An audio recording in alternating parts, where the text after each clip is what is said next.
Deputy Speaker, there are many words I could use to describe the recent budget, some of which would likely get me thrown out of this chamber. But one that keeps coming to mind is demoralising.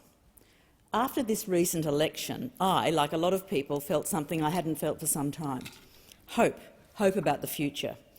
But with this budget, the government seems to be actively trying to crush people's hope, to demoralise people.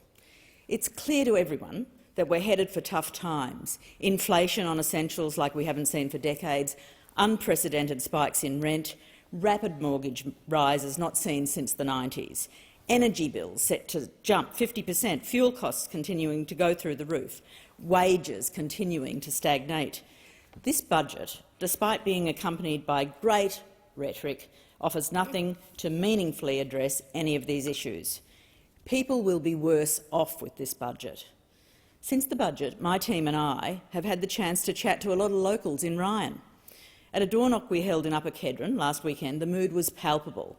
People are all worried about the cost of living rising, but they're giving up on the government helping. They think the major parties are as bad as each other and their family will just have to suffer through it.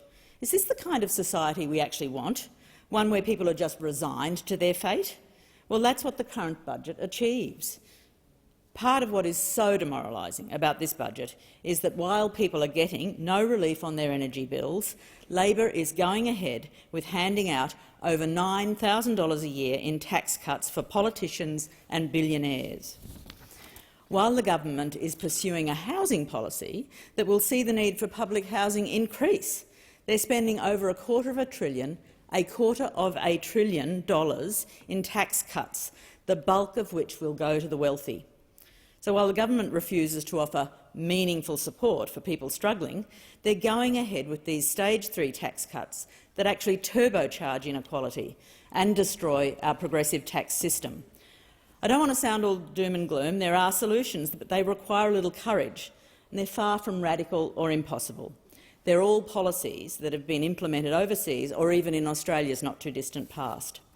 Capping energy bills, bringing dental and mental health into Medicare and guaranteeing people can see a bulk billing GP, implementing free childcare for everyone, making public transport cheap or even free, raising the pension and lowering the retirement age, building enough public homes so that no one is without a stable place to live. They're all actually achievable right now, and combined they would transform the lives of just about every Australian for the better. Labor talks about not wanting to break election promises as an excuse to continue with these absurd cuts. Well, you either break the promise to back the Stage 3 tax cuts or you break the promise to look after all Australians, the promise of a better future. You just can't do both. You either scrap these tax cuts and spend that money on helping people, or you keep tax cuts for the mega-rich and leave everyday people to fall behind. So I just want to conclude with a point I think is often overlooked in this discussion. There are plenty of people in my electorate of Ryan who earn over $180,000 who also want the Stage 3 tax cuts gone. They understand that plugging that $250 billion into reducing inequality is more valuable to them than receiving an extra $9,000 that they actually don't need. They understand that investing in public services and support is good for everybody. What good is an extra $9,000 to someone on $210,000 when kids end up trapped in poverty and our society loses the opportunity to develop our amazing talents to the fullest? What good is that extra money when the government doesn't invest in reducing emissions and building infrastructure to prepare us for climate change? Australians understand that a more equal society benefits everyone.